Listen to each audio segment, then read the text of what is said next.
Tuhan, melihat kuasa-Mu dicurah di tempat ini. Kami rindu Tuhan, melihat kuasa-Mu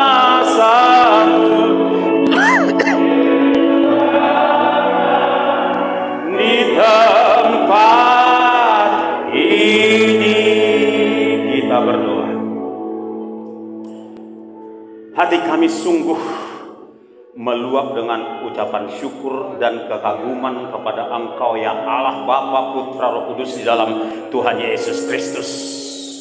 Terima kasih Tuhan untuk penyertaan Tuhan dari awal, pertengahan, hingga sampai bagian ini Tuhan. Saatnya kami mau menikmati firman Tuhan. Kami mau sehidangan dengan Engkau ya Tuhan, dengan menikmati firman Allah. Mari Bapa, mari Tuhan, Engkau pecah-pecahkanlah roti itu kepada kami, sama seperti Engkau memecah-mecahkan roti kepada Kleopas dan temannya, sehingga mata kami terbuka melihat apapun yang Tuhan sedang genapi di hari-hari terakhir ini. Berkati setiap hamba-Mu, hamba laki-laki, hamba perempuan, anak-anak, anak muda, tua, muda, dewasa, Engkau berkati. Dan tolong hamba-Mu Tuhan menyampaikan hanya isi hati Tuhan saja. Dalam nama Tuhan Yesus Kristus kami siap menyambut firman Tuhan. Haleluya. Kita yang siap sama-sama kita katakan amin. Silakan duduk Bapak Ibu Saudara yang dikasihi oleh Tuhan. Adapun yang menjadi tema atau pokok kebenaran renungan kita pada sore hari ini, tentu saja khotbah tentang akhir zaman. Temanya adalah nubuat-nubuat akhir zaman sedang terjadi. Yang pertama, Bapak Ibu Saudara, dalam hal ekonomi dunia, mari kita lihat dari Wahyu 6 ayat 6. Ya, di dalam Wahyu 6 ayat 6 itu berbicara tentang naiknya harga barang-barang, tentang menurunnya daya beli orang, tentang semakin sulitnya orang memenuhi kebutuhannya karena naiknya harga barang-barang. Tetapi kabar baiknya di dalam Wahyu 6 ayat 6 tersebut bagian kedua adalah tetapi jangan rusakkan apa? Minyak adalah orang-orang yang diurapi, saudara dan saya, katakan amin. Dan anggur, yaitu kebun anggurnya, tetap saudara dan saya, katakan amin. Masuk ke Wahyu 18 ayat 11 hingga 16. Wahyu 18 ayat 11 hingga 16. Ini adalah klimaks. Sekarang belum terjadi, tapi akan ke sana. Tapi sebelum ke sana, izinkan saya mengajak kita melihat fakta yang bisa menjadi pemicu dari kolapsnya ekonomi dunia secara global. Sekarang dua negara besar sedang perang ekonomi, Cina, Amerika. Selama ini, setelah siapa namanya Donald Trump naik menjadi presiden kedua kalinya, dia kumpulkan ahlinya dan dia mengevaluasi neraca perdagangannya dengan Cina. Ternyata mereka lebih dirugikan daripada diuntungkan. Karenanya dia membuat reaksi, yaitu membuat tarif atau pajak dari barang-barang Cina yang dipasarkan di Amerika sekian persen, 30 atau 32% itu. Cina tidak mau kalah, dia naikkan lagi. Terjadi ketegangan psikologis, terjadi ketegangan komunikasi, dan ketegangan ekonomi.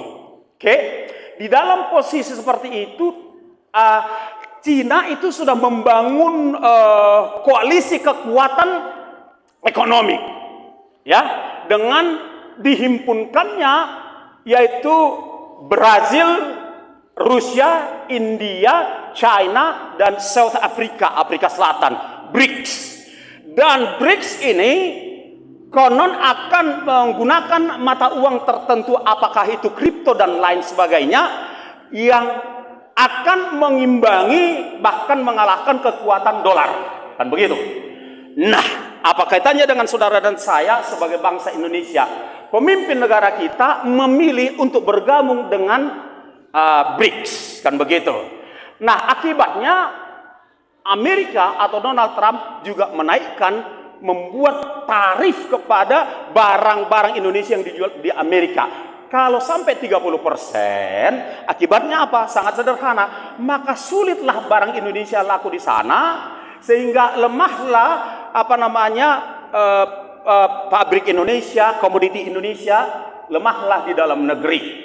Nah, berakibat kepada saudara dan saya dan seterusnya. Nah, kalau tensi ini, ketegangan ini berlangsung terus-menerus, tidak menutup kemungkinan, enggak kita harapkan di zaman kita ini, perang dunia ketiga. Kan begitu saudara-saudara. Tapi kalaupun masih dalam tahap perang ekonomi, kita udah pasti bakal ikut menanggungnya. Kan begitu.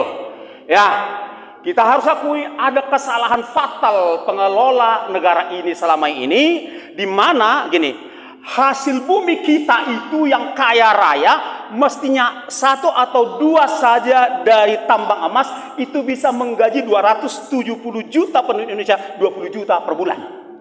Kata ahli, kata orang yang bertanggung jawab untuk itu. Kan begitu saudara-saudara. Tapi kenyataannya seluruh kekayaan alam Indonesia dikuasai oleh kelompok tertentu yang lazim kita sebut dengan, apa itu istilahnya itu? Oligarki. Kan, dan begitu, dan seterusnya, dan seterusnya. Nah, Bapak Ibu Saudara, seharusnya kita itu bisa digaji 20 juta dan tanpa bayar pajak. Bisa, why not? Kalau mereka mau. Tapi apa yang ingin saya katakan, ini sesuatu yang tidak bisa dihindarkan karena di sana ada tangan yang tak kelihatan yang ikut memperkeruh keadaan ini. Di BRICS ada tangan dia, orang yang sama, pribadi yang sama, yaitu si musuh itu. Di Amerika juga ada tangan yang sama, mengadu domba ini, mengacaukan dunia. Karena gini, sesungguhnya kelompok ini perpanjangan tangan daripada antikristus ini yang bernama elit global, mempunyai satu motto, yaitu we create problems, kami menciptakan problem-problem, okay? Kalian dunia mengadakan reaksi, you make reactions. Yang ketiga, we find solution, kita menemukan solusi di United Nations, di PBB. Maka di PBB itu ada sederetan lembaga-lembaga, lembaga pendidikan, lembaga-lembaga untuk katanya menjadi solusi. But jangan lupa, kita udah lihat tadi bahwa lambang mereka saja itu ya seperti itu lambangnya, kan begitu ya. Ada ularnya, ada tongkat, lambang dewa kesembuhan atau dewa kesembuhan Yunani dan seterusnya. Tentu saja itu bukan berasal dari Allah. Kan begitu saudara-saudara. Dan itu sudah mereka lakukan, khususnya untuk bangsa kita, itu sudah melakukan. Mereka coba, saya harus ceritakan sedikit. Mereka sudah coba itu melakukannya di era presiden pertama. Era presiden pertama tolak dengan mengatakan, go to hell with your aid. Pergi ke neraka dengan bantuanmu itu. Katanya kepada IMF dan World Bank. Kan begitu. Makanya diciptakan kondisi, diciptakan skenario bagaimana menggeser yang pertama. Masuk yang kedua, begitu yang kedua masuk, maka terjadilah kerjasama yang baik untuk menggarap hasil bumi Indonesia, di mana hasilnya mereka yang tahu kemana mereka buat. Kayaknya nggak sampai ke saya. Kemudian di era yang ketujuh, kan begitu kan, dengan alasan mempermudah transportasi produk segala macam, dibangunlah jalan tol sekian ribu kilometer. Pertanyaannya, ada nggak menambah income per kapita saudara? Kalau saudara ada, puji Tuhan, aku nggak ada.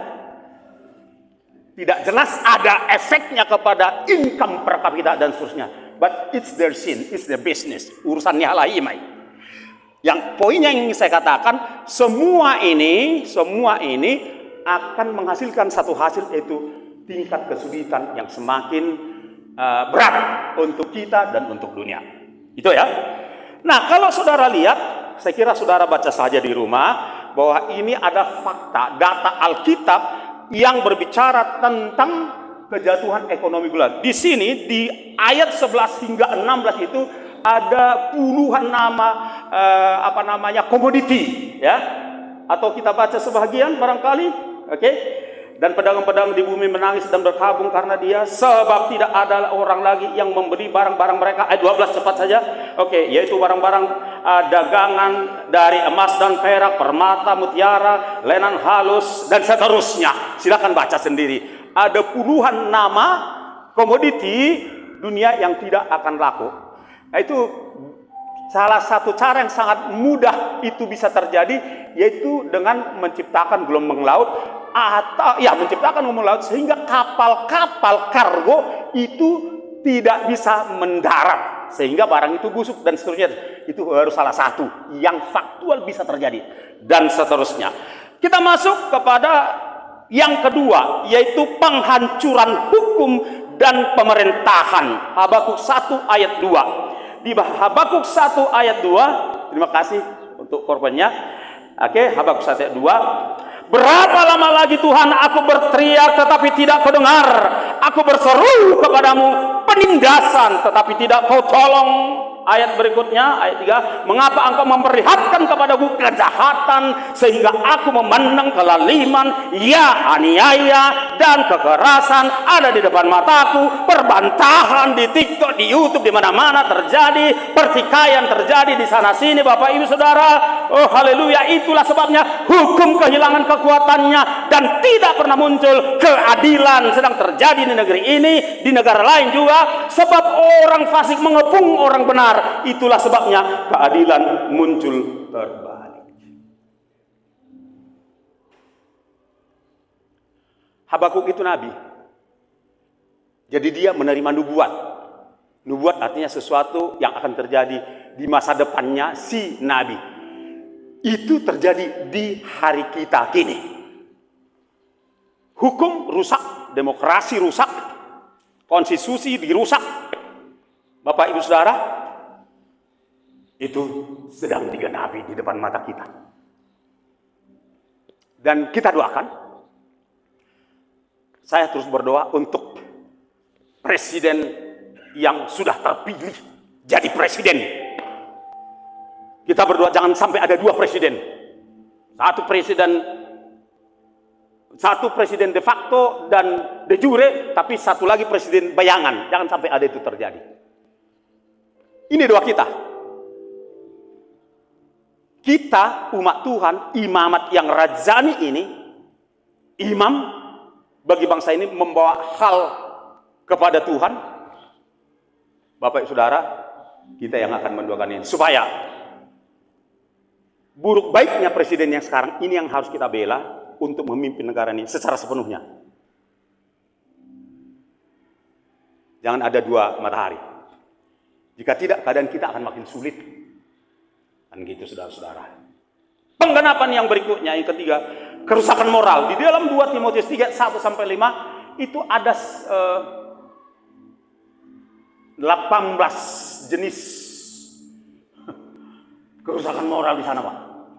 2 Timotius 3, 1-5. Kemudian kalau saudara buka lagi, saudaraku, di dalam Roma, ya, di dalam kitab Roma, ya, Roma 2 itu, mulai dari 20 sampai 30, itu kerusakan moral termasuk diantaranya LGBT, hubungan sejenis,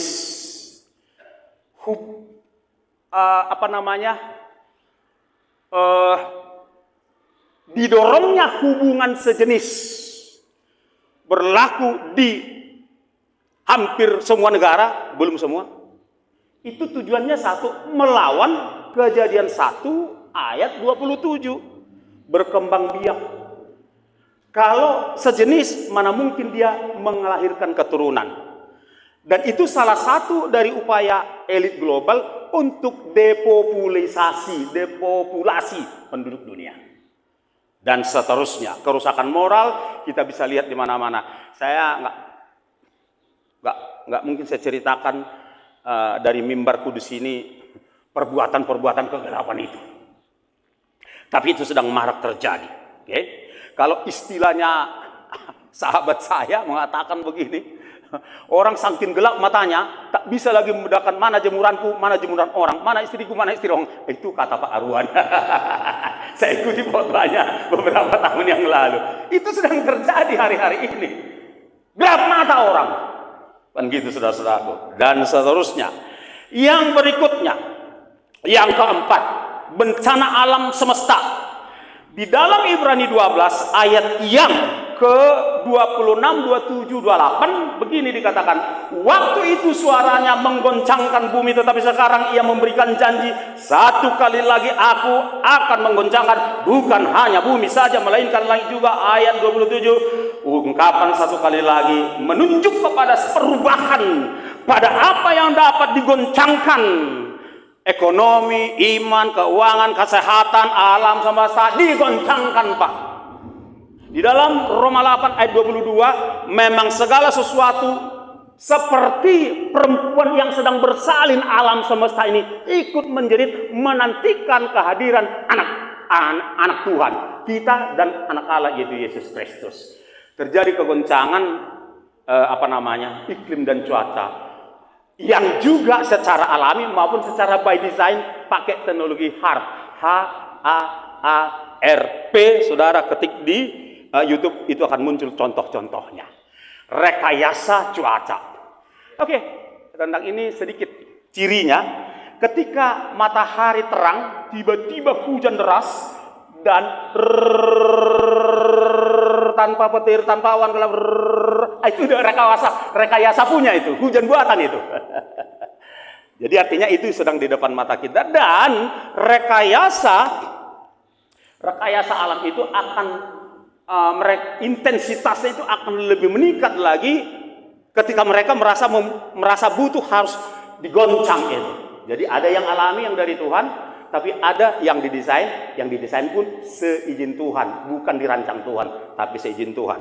Nah, itu akan menggoncang iman, menggoncang pikiran, mental daripada semua umat manusia di muka bumi ini, termasuk orang Kristen. Oke, yang berikutnya, yang kelima, ya, goncangan iman. Di dalam Matius 24 ayat 9 hingga 11, apa dikatakan di sana? Demikian, pada waktu itu kamu akan diserahkan supaya disiksa, dan kamu akan dibunuh dan akan dibenci semua bangsa oleh karena namaku, ayatnya, dan banyak orang akan murtad, dan mereka akan saling menyerahkan dan saling membenci. Ayat 11, banyak nabi palsu akan muncul dan menyesatkan banyak orang. Nabi palsu dan pengajaran-pengajaran penyesatan sedang marak-maraknya saat ini melalui media yang tersedia, termasuk seorang yang tadinya bisa dikatakan pendeta besar, tetapi kemudian begitu bersikukuhnya dia menyangkali ketuhanan Yesus, ya, menyangkali inkarnasi katanya itu adalah mistis, Yesus lebih rendah dari Bapa, dan seterusnya. Nah, ini terjadi penyesatan secara masif, ya, masif, terstruktur, dan apa istilahnya itu? Ada 3 huruf itu apa tuh? TSM, ya, terstruktur, sistematis, dan masif. Banyak pengikutnya. Di Medan ada itu pengikutnya itu, karena dikasih juga apa? Semangkok kacang merah, kan begitu. Disediakan semangkok kacang merah buat mereka. Belum lagi Kristen progresif dan lain sebagainya. Itu sedang marak-maraknya terjadi hari-hari ini. Ada kawan kami nggak pernah nyebut Allah Bapa di gerejanya, cukup Tuhan Yesus. Heran juga saya melihat gereja itu. Nggak tahu ini oneness atau Jesus only, yang nggak jelas, pokoknya Yesus saja. Doa berkat pun dalam nama Tuhan Yesus sudah. Kristen tapi nggak mempercayai pribadi Allah Bapa, Putra, Roh Kudus. Itu seperti Kristen, dan ada di sekitar kita kawan kami. Dan seterusnya. penyesatan itu sedang marak-maraknya. Bapak Ibu Saudara, jangan pernah tergoda dengan pengajaran yang menyangkali Bapa, Putra, Roh Kudus. Saya lupa ayatnya, salah satu enggak kita akui, enggak selamat. Salah satu aja, hanya mengakui anak, atau hanya mengakui Bapa, enggak selamat. Tiga-tiganya secara sehakikat. Dibedakan bisa, dipisahkan enggak. Dan seterusnya. Pengajaran itu marak saat ini untuk menyeret sebanyak mungkin orang meninggalkan Yesus. Haleluya. Yang berikutnya, penampian dalam berbagai bentuk. Daniel 12 ayat 10. Di dalam Daniel 12 ayat 10 dikatakan demikian. Banyak orang akan disucikan. Ya, pada hari-hari terakhir itu maksudnya.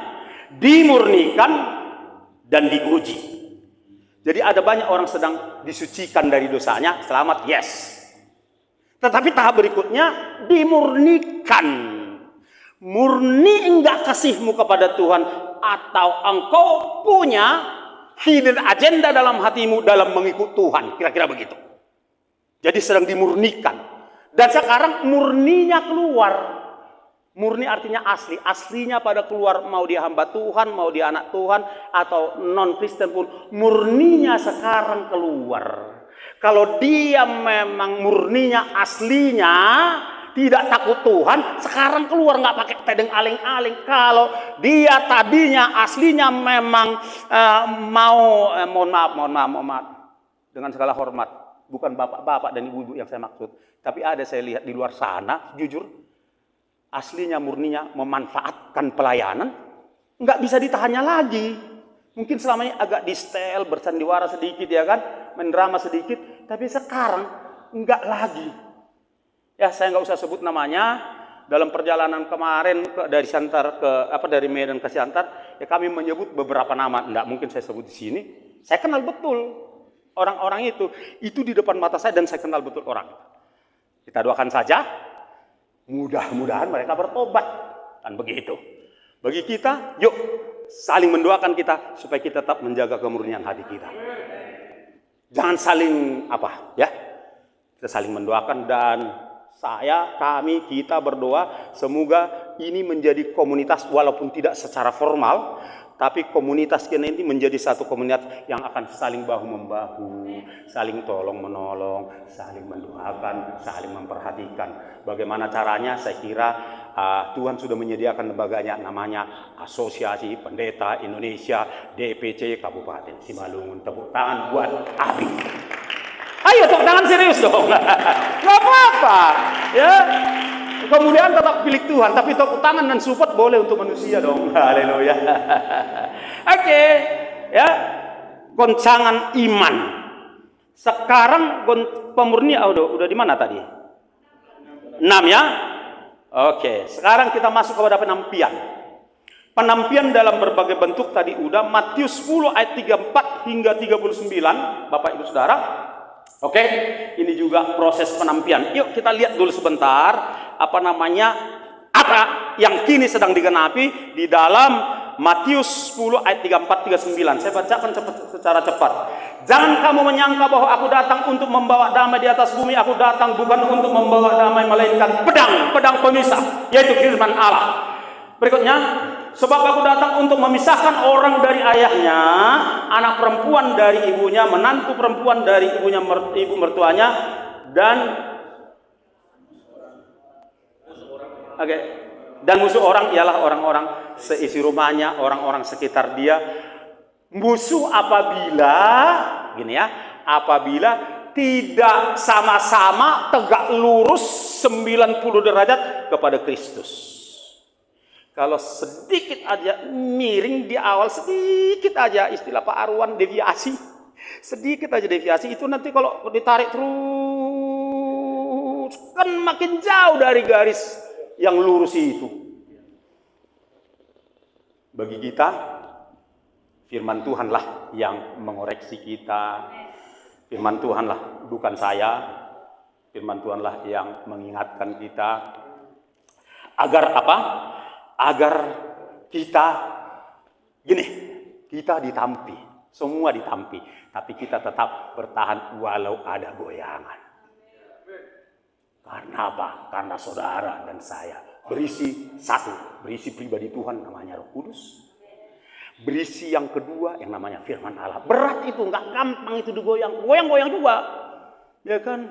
Ada aja, ya. Ketika kita lah makin sungguh-sungguh, makin lurus ikut Tuhan, dicobanya digoyangnya. Digoyang kita, tapi karena kita berisi, berbobot kita Tuhan Yesus, firman Tuhan, urapan Tuhan, hadirat Tuhan. Silakan angin bertiup. Bukankah saudara dan saya sama dengan biji pohon kurma yang ketika ditanam digali dulu 2 jengkal 3 jengkal, lalu ditaruh pemberat dari atas, beban pelayanan, bulian, segala macam ejekan, itu beban, tetapi itu membuat kita semakin kokoh. Ya, Mazmur 92 ya, makin kokoh menyerap nutrisi tanah, menyerap firman Tuhan, membuat kita kokoh dan punya kemampuan untuk menjungkalkan pemberat di kepala kita. Tuhan tidak menaruhkan beban kepada kita melampaui kekuatan kita. Dia akan kasih energi, kasih kekuatan ilahi, firman Allah, urapan Allah untuk membuat kita kuat. Serius, tidak ada. Nggak tahu, kalau aku nggak berani juga aku bilang tidak ada ya. Kalau aku sih nggak kuat. Tapi kalau ada di antara bapak saudara yang kuat, puji Tuhan. Anda tahu ada yang kuat, dia kan kuat dari kekuatan sendiri, ya puji Tuhan lah. Tapi kalau aku nggak punya kekuatan dari diri, makanya aku seringkali sadar, amang tahe, songono doa teh, mesti bangkit lagi. Apalagi di tengah kesendirianku bapak saudara, mulai dari jam 7 malam, kan udah sendiri aku. Kalau sampai jam 7, staf yayasannya Pak Prijana masih di situ kan. Di tempat saya tinggal itu. Tapi begitu jam 7, saya sendiri di situ. Seringkali juga bapak saudara terlena, malas, sepi, drop. Tapi nggak betul ini. Kok nggak macam digurapi lagi doaku. Bangkit aku. Kupaksakan walaupun badanku kayak lemas, capek. Puasa aku. Ya kan? Gabung aku dengan Zoom. Ada Zoom. Supaya tercas lagi kembali. Maksud saya, poinnya adalah tidak ada di antara kita, kalau menurut saya, yang bisa kuat sendiri. Harus melakukan, Yesaya 40:31 berkata, menanti-nantikan Tuhan untuk kita beroleh kekuatan baru. Haleluya. Karena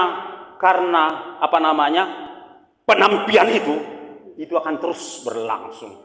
Ditampi kita lewat hobi kita kah, lewat gaya belanja kita kah, ditampi kita lewat kesenangan kita, manjanya kita tuh malas sekali bangun jam 5, mesti jam 7, apalagi jam 8 pula bangun kan, itu ditampi juga itu.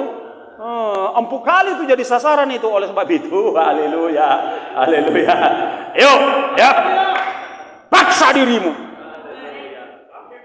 paksa dirimu, paksa dirimu untuk tetap beroleh kekuatan baru, berisi hadirat Tuhan, berisi firman Tuhan, berisi Roh Kudus, haleluya. Agar kalau guncangan datang menampi, silahkan. Tetapi aku akan tetap di dalam Tuhan, aku tidak akan jatuh tergeletak. Haleluya. Kita harus buat dulu, baru jemaat Tuhan. Yang berikutnya, yang terakhir, ya, penuaian besar-besaran. Ini kabar baiknya. Di tengah kabar buruk tadi, ada kabar baik.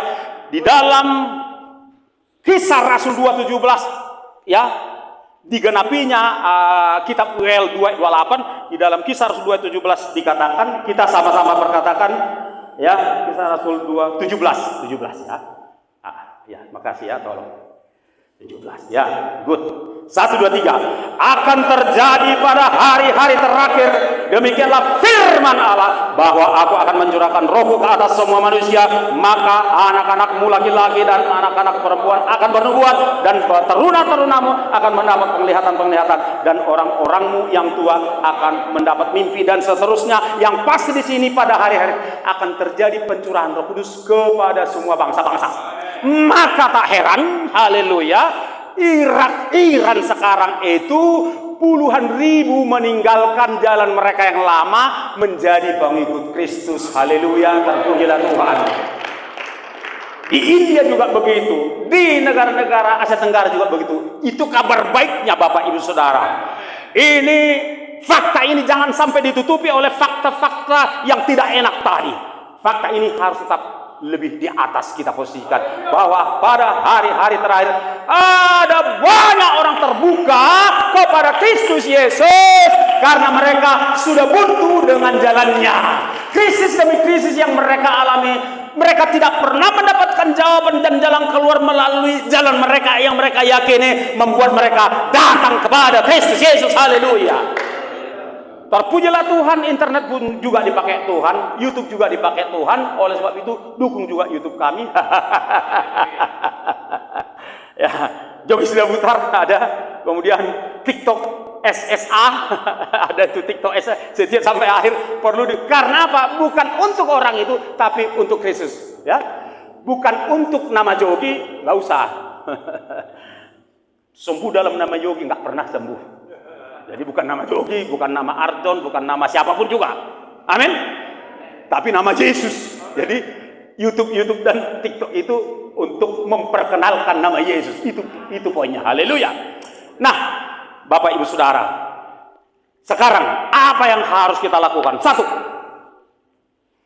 tekun menantikan ya kedatangan Tuhan Yesus Kristus. Wahyu 3:10 dikatakan, karena engkau bertekun menantikan kedatanganku, ya, karena engkau menuruti firmanku untuk tekun menantikan aku, maka aku pun akan melindungi engkau dari hari pencobaan yang akan datang atas seluruh dunia untuk mencobai mereka yang diam di bumi.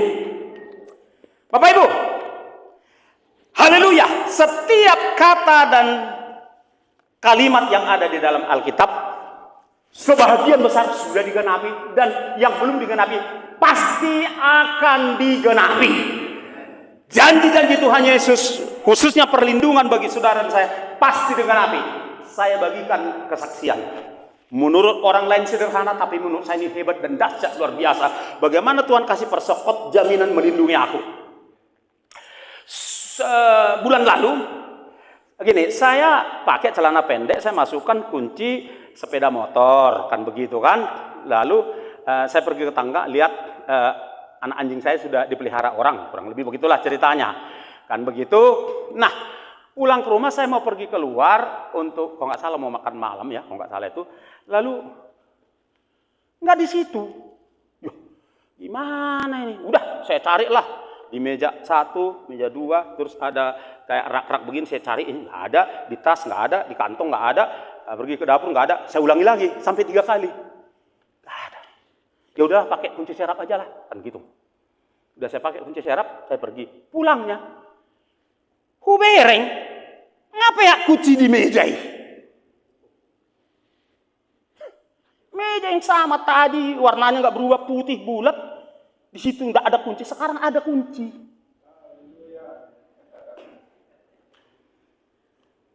Aku nangis.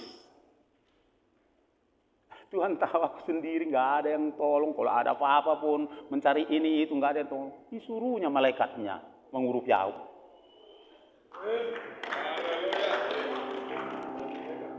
Kebetulan itu terjadi lagi. Malam-malam saya pergi ke jalan perhubungan, ya kan, sampai hampir ke Simpang Beo, pulang, kan, naik buka mah, terbelah 2, di situ ada kunci, nanti kutunjukkan, terbelah 2 lah itu, makanya 2 cantelan dia di dalam satu lingkar. Kunci yang dapat ini, yang di kantongku ini bukan untuk membuka pintu ini, itu yang nggak kelihatan. Aduh, capek lagi aku. Ya udahlah, nggak ada pilihan lain. Balik lagi aku sana, pelan-pelan aku senteri jalan itu. Kupikirkan, jadi mau aku ambillah topi ini kan, mau aku pakai topi. Tertutup di topi itu. Sebelah lagi. Bisa ku ingat, ku pastikan nggak ada ku taruh di situ. Jadi no doubt, tidak ada keraguan, itu Tuhan mengirimkan malaikat. Tujuannya untuk kunci? Enggak. Untuk masa-masa sulit yang akan datang. Jogi, semua hamba-hamba Tuhan jangan takut karena dia mengirim malaikat. Kasih tahu kiri kanan, jangan pernah takut karena dia ada malaikat. Pak, sini bentar Pak, singkat tepat padat. Beliau juga punya pengalaman dikasih Tuhan persekot jaminan. Silakan. Ikan apa itu? Haruting itu. Terima kasih. Jadi suatu malam, tiba-tiba di ruangan rumah kami itu, di ruangan tamu itu ada ikan gabus hampir 1 kilo. Ya kami nggak tahu bagaimana bisa ada di situ. Ya kan, pintu juga ditutup. Ya kan. Cuma waktu itu Tuhan berbicara, seperti inilah nanti aku akan memelihara kamu di masa-masa sukar. Itulah yang terjadi. Hujan enggak, pintu tertutup. Berarti kan malaikat antar diambilnya entah dari mana. Pastilah enggak malaikat menciptakan itu. Jadilah ikan gabus enggak, udah ada diambil malaikat entah dari mana, kan dia tahu. Ditaruhnya sebagai persekot dan jaminan. Ada lagi satu lagi. Pendeta Bernedi Simbolon, tetangganya non-Kristen, ribut berantem, akhirnya ibu itu tidur di luar begadang. Tahu bagaimana? Dia noleh ke arah terasnya gereja ini. Ditengoknya berjubah putih berkilau-kilau di depan gereja Pak Bernedi Simbolon di Maryland. Malaikat.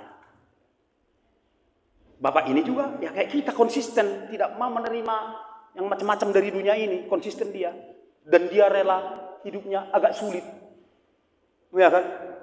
Nah, itu juga jaminan. Jadi poinnya di situ Bapak Saudara, karena Tuhan pasti akan melindungi kita sesuai firman-Nya, maka enggak usah takut untuk konsisten, hanya memilih tunangan kita yaitu Yesus Kristus.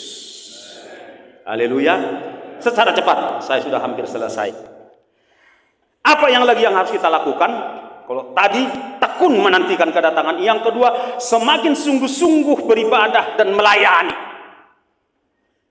Ketika kita ada di dalam komunitas ibadah dan pelayanan, kita akan dikuatkan. Ibrani 10:25, makin sungguh-sungguh beribadah dan melayani menjelang kedatangan Tuhan yang semakin dekat. Yang ketiga, apa yang harus kita layani? Semakin giat. Saya pilih istilah memperkenalkan Tuhan Yesus. Kalau saya pakai istilah makin giat penginjilan bisa dalam berbagai kemasan. Kan begitu kan? Nah, tapi ini langsung makin giat memperkenalkan Tuhan Yesus kepada siapapun yang kita jumpa. Mau dia non-Kristen, mau dia Kristen. Karena di kalangan Kristen pun banyak yang belum jelas pengenalannya, banyak yang belum jelas dan pasti keselamatannya. Itu dia. Yang terakhir, haleluya. Ya, yang keempat itu menolak tanda binatang. Menolak, jadi udah diperlengkapi kita dengan sains, teknologi dan ilmu pengetahuan bahwa kelak akan dipaksakan untuk memasukkan KTP digital ID, ya, identitas digital di dalam tubuh. Kalau di handphone monggo, kalau di mana-mana silakan. Tapi kalau di dalam tubuh tolaklah. Nggak usah takut nolaknya, nggak usah takut kok kehilangan duitmu. Oke, tips. Dengan sungguh-sungguh kami mengatakan, jauh-jauh datang, nggak terlalu jauh sih dari Medan, mengatakan gini, kalau ada uang saudara sekarang, cepat-cepat belikan emas. Sisakan sedikit di ATM-mu, tapi sebelumnya pindahkan ke emas. Yang 1 gram kek, yang setengah gram kek, pindahkan ke emas. Karena emas kita yang menguasai. Kalau uang digital mereka yang menguasai. Pindahkan ke emas untuk menghadapi masa sulit yang akan datang. Oke, itu Bapak Ibu Saudara. Dan tolak, saya mau katakan, tolaklah identitas digital di dalam tubuh. Jangan ragu, 1% pun jangan ada keraguan. 100% yakinlah untuk menolaknya. Haleluya. Gak usah takut. Gak usah takut. Kecil buat Tuhan Yesus melindungi kita. Dibuatnya buta mata orang itu, dibuatnya error teknologinya yang high-tech itu bisa. Katanya error itu apa namanya itu nanoteknologi kayak bisa itu nggak berdaya. Haleluya. Bisa buat anak-anak pilihannya, buat mempelainya, buat biji matanya. Kok ragu sih cintanya sama kita? Orang ditumbuhi pun mulutnya, ditumbuhi matanya, ditampari telinganya melapang-lapang sampai berdarah-darah semua badannya ditahankannya karena cinta sama Pak Warugu.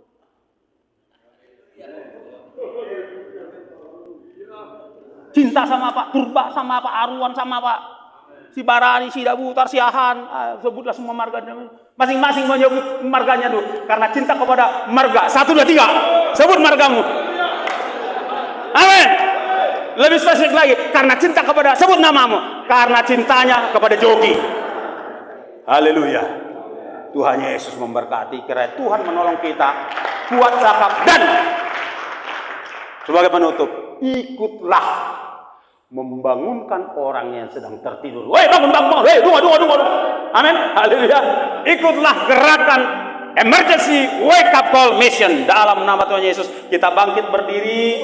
Haleluya. Sekaligus kami serahkan saya kira langsung ke perjamuan kudus. Namun sebelumnya biarlah Pak Pendeta Arwan lah mendoakan firman Tuhan. Haleluya. Dan nanti akan langsung dilanjutkan perjamuan kudus.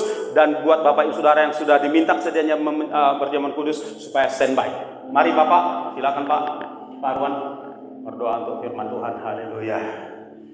Haleluya.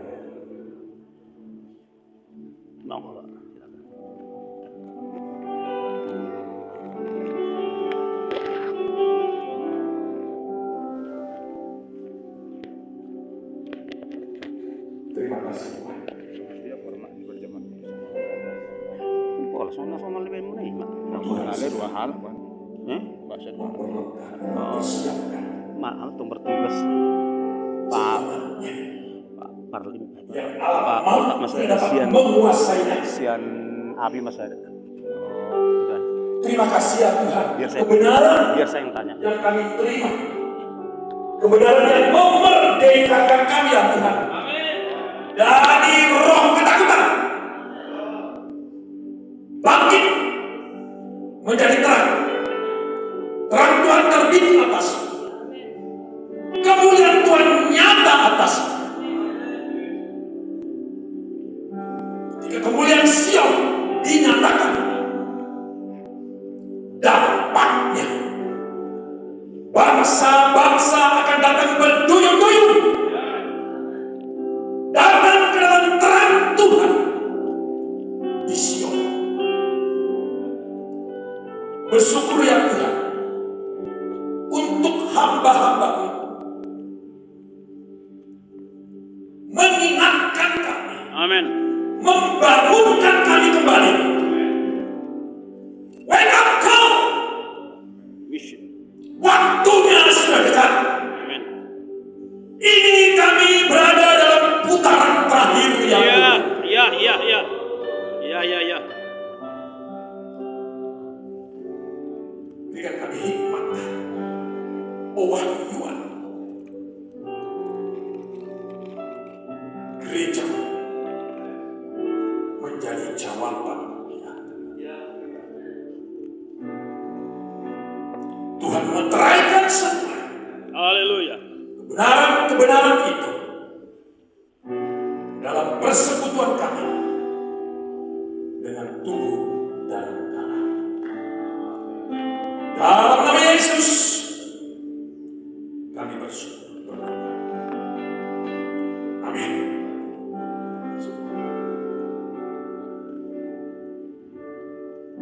Telah kulihat bukti kasih-Mu, Kau menderita gantikanku dengan